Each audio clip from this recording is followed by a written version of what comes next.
आपने सुना होगा, उस नीच औरत का बनाया खाना खाने के बाद मेरा बेटा छिम्योंग मौत और जिंदगी से जूझ रहा है। आखिर आप कहना क्या चाहती हैं?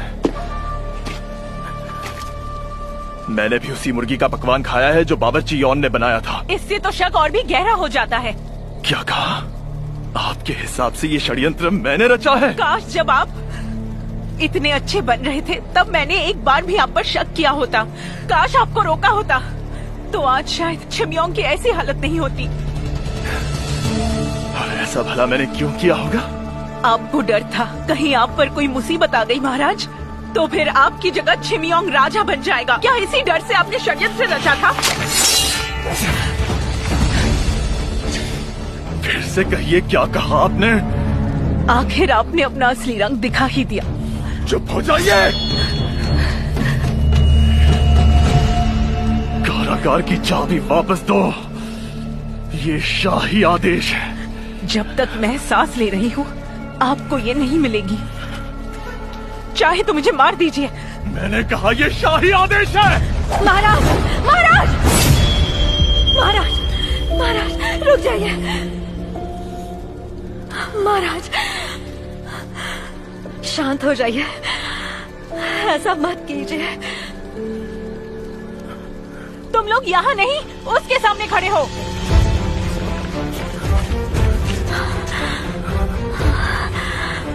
तलवार नीचे कर लीजिए, इससे किसी को फायदा नहीं होगा। आपसे बेहतर कोई नहीं जानता कि मैंने सच में कुछ भी नहीं किया है, इसलिए तलवार नीचे कर लीजिए और मेरी बेगुनाही साबित कर दीजिए।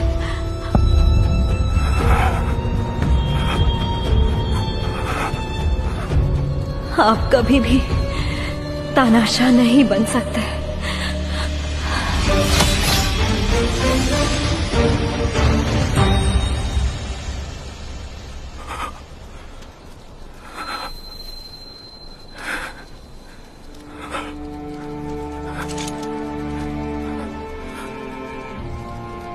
अगर खून का रिश्ता होने की वजह से मैं और मेरा भाई राजनीतिक दुश्मन बन रहे हैं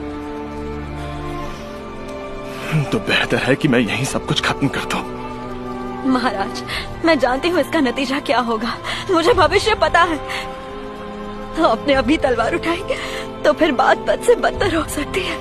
यहाँ के हालात पहले से ही बहुत बिगड़ चुके हैं। नहीं, अभी तक कुछ नहीं हुआ है। तलवार फेंक दीजिए महाराज, भले ही आगे कुछ भी हो जाए। आपको गुस्सा नहीं करना है, डटकर सब सहना है। मैं विनती करती हूँ, चले जाइए। अगर मैं यहाँ से चला गया तो तुम्हें जिंदा नहीं छोड़ेंगे। अगर ऐसे ही चलता रहा तो कोई जिंदा नहीं बचेगा। मैं अभी खुद को फांसी लगा लूं क्या? हाँ, तब आपको चैन मिलेगा।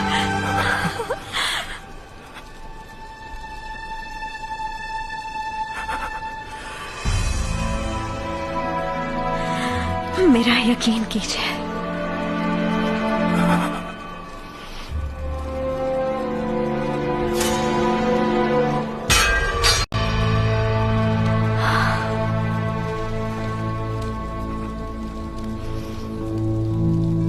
यकीन नहीं होता रानी जी, जो हमेशा मेरा साथ देने का दिखावा करती थी, इतने समय से मन ही मन में कुछ और ही सोच रही थी। चलिए, आखिरकार आज मेरी आंखें तो खुल गई, जो आपकी असली छवि नजर आ गई। मैं खुद इस मामले की सच्चाई किसी भी हाल में सामने लाकर रहूंगा। सच्चाई पता चलने से पहले अगर आपने बावर्ची यौन को फिर यातना दी तो मैं भूल जाऊंगा मैं इस देश का राजा हूँ। मंजूर है। हालांकि अगर मेरे बेटे को कुछ भी हुआ तो मैं इस नीच औरत को बिना सजा दिए नहीं छोड़ूंगी।